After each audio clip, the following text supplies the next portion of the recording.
So you can pretty much just play the game in any way you want. And that's pretty much the theme of the game, is to give you as many options as possible. And each expansion comes with its own set of creatures.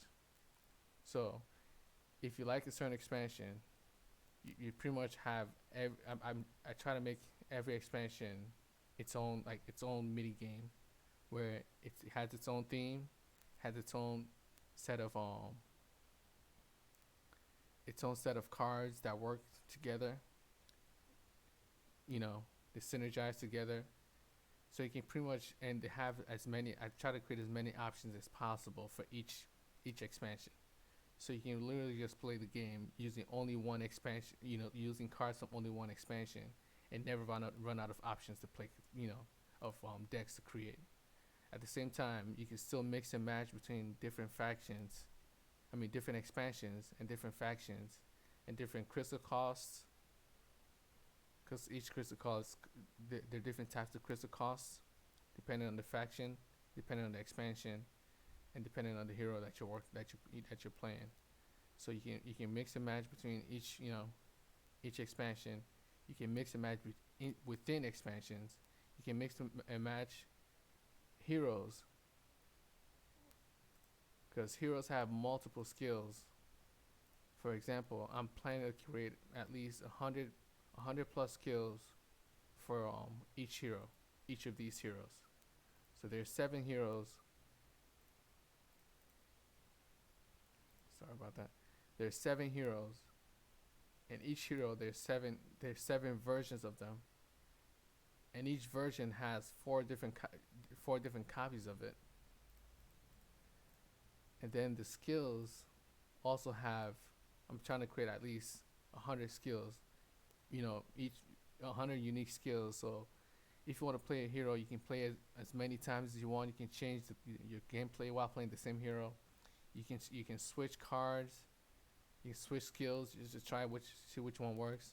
So you can pretty much just each hero is pretty much has its own depth when it comes to character customization, and skill customization, and card customization. And then not only do you have skills, heroes to work with, you also have great creatures. I haven't created that many great creatures, but you also have great creatures that also, some of them help certain heroes, and some of them are pretty much just more neutral, expansion neutral, and the great creatures are always based around that expansion. They always synergize with the same cards of the expansion. But naturally, since it's a whole ecosystem of cards, you can naturally still play the same great creatures for a different expansion if you want to.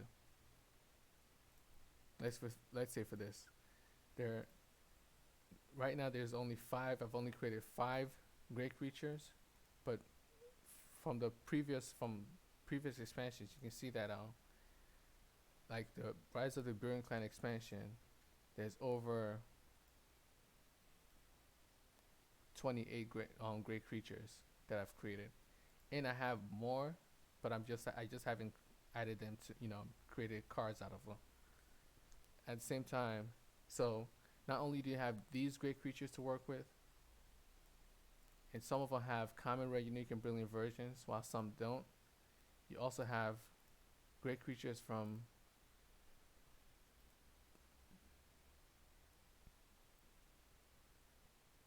the Gotha's Welcoming expansion, which is this.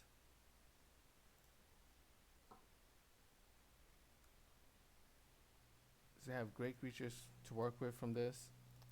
And there's 2 sets I created, yeah, because I pretty much went overboard with Gotha's Welcoming. There's 15 here, and then there's about 30 here. And some of them have common, rare, unique, and brilliant versions, while some don't. Oh, it's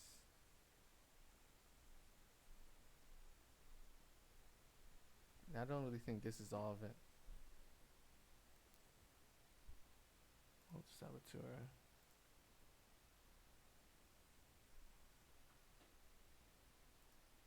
That's not it. Yeah, usually most of Gotha Vargo's card, or the Gotha's expansion great creatures, are pretty much very powerful because the hero is very powerful. So I usually have more. They're usually more brilliant, great creatures than common, rare, and unique.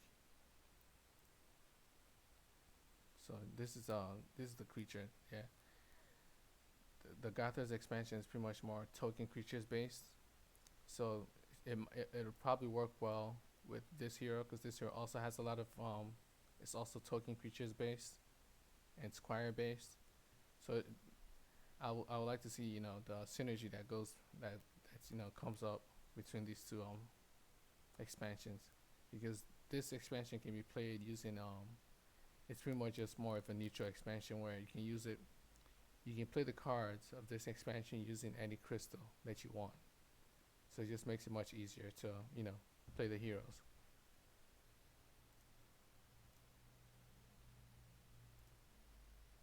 And then after you have, not only do you have creatures, each expansion also has a set of leaders. So you can play with the leaders, you can play with the spells, you can play with the leaders, you can play with the heroes, you can play with the skills. You can mix and match the skills, heroes. You can mix and match the leaders. The domains also have their own effects.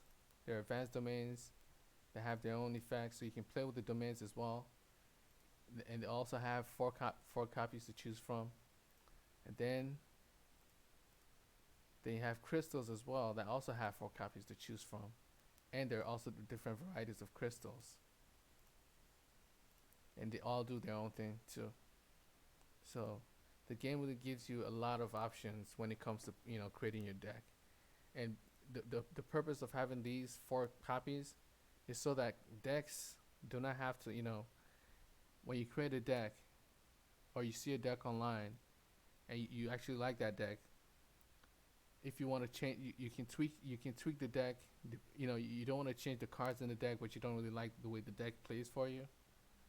You can actually tweak it and change the versions, the advanced versions of the card. So if the deck contains a certain brilliant card like this one, and you don't want this brilliant card, you can swap it out for a common card, a common version of it, just to see how it works.